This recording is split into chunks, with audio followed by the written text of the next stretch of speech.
Mas há um Deus nos céus que revela os segredos. Ele revelou o que vai acontecer no fim dos dias.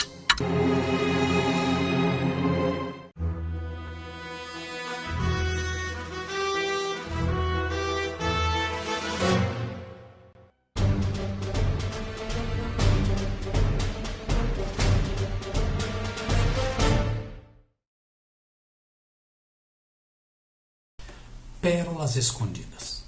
Cristãos de verdade. Homens instruídos e de influência foram ouvir Jesus. Na grande multidão estavam representadas todas as classes da sociedade. Pobres, analfabetos, mendigos, ladrões, coxos, dissolutos, negociantes e os desocupados, altos e baixos, ricos e pobres. Olhando para essa plateia, esses homens de cultura perguntavam entre si: é o reino de Deus composto de pessoas assim? Novamente o Salvador respondeu com uma parábola. O reino dos céus é semelhante ao fermento que uma mulher toma e introduz em 3 medidas de farinha, até que tudo esteja levedado. Mateus 13:33. Entre os judeus, o fermento era algumas vezes usado como emblema do pecado. No tempo da Páscoa, o povo era instruído a remover de suas casas todo o fermento, como deveriam banir do coração o pecado. Como um exemplo, Cristo admoestou seus discípulos: acautelai-vos do fermento dos fariseus, que é a hipocrisia. E o apóstolo Paulo fala do fermento da maldade e da malícia em 1 Coríntios 5:8. Mas na parábola do Salvador, o fermento é usado para representar o reino de Deus. Ilustra o poder vivificante e assimilador da graça de Deus. Ninguém é tão vil, tão decaído que esteja além da operação desse poder.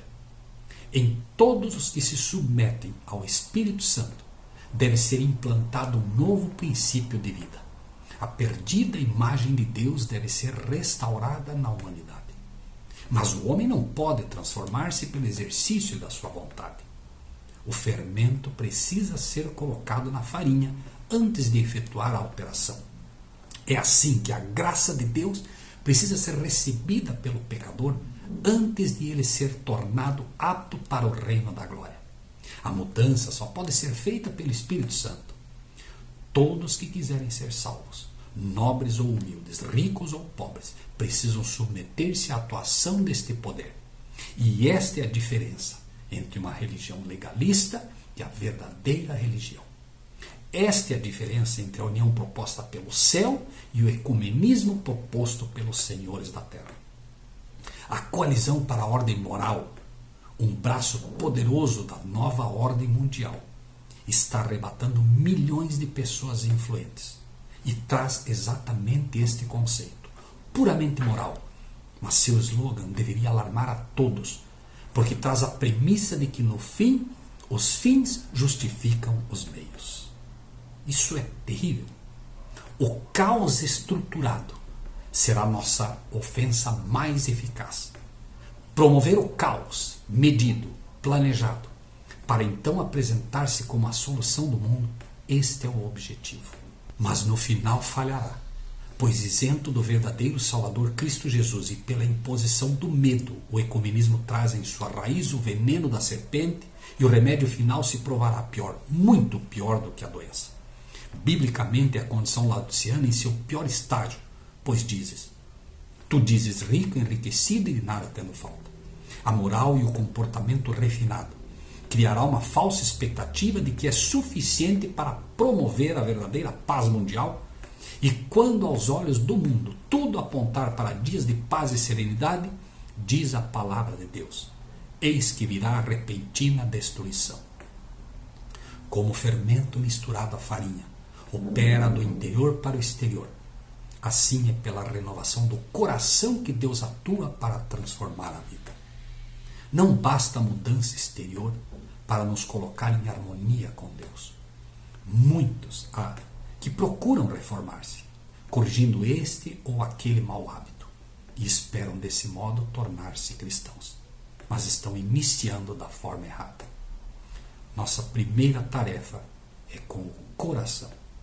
A profissão de fé e a posse da verdade na alma são duas coisas distintas.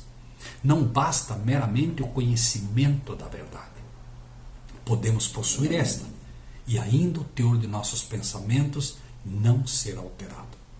O coração precisa ser convertido e santificado. A decisão precisa ser tomada de posse do livre-arbítrio, pelo novo nascimento e pela atuação do Espírito de Deus através da palavra de Deus constantemente. 3 medidas de farinha levedadas, cheias do poder de Deus. 3 medidas do alimento do céu. 3, não uma, não duas. 3. Esta é a verdade presente, de forma toda especial, dada em 3 doses que serão encontradas no livro do Apocalipse, na forma de 3 mensagens angélicas a ser dadas ao mundo antes do caos. Quem é, pois, o servo fiel e prudente, que o seu Senhor o constituiu sobre a sua casa para dar o sustento ao seu tempo? Verdade presente. Bem-aventurado aquele servo que o seu Senhor, quando vier, o achar servindo assim. Mateus 24, 45 e 46. Este é o remédio. A mulher que lhe da massa é a verdadeira igreja. Não são os templos luxuosos e caríssimos. Não são as milhares de instituições com seus presidentes e líderes. Não são placas com nomes afixadas em um prédio. São os verdadeiros cristãos, que irão brilhar em uma época de trevas espirituais sem precedentes.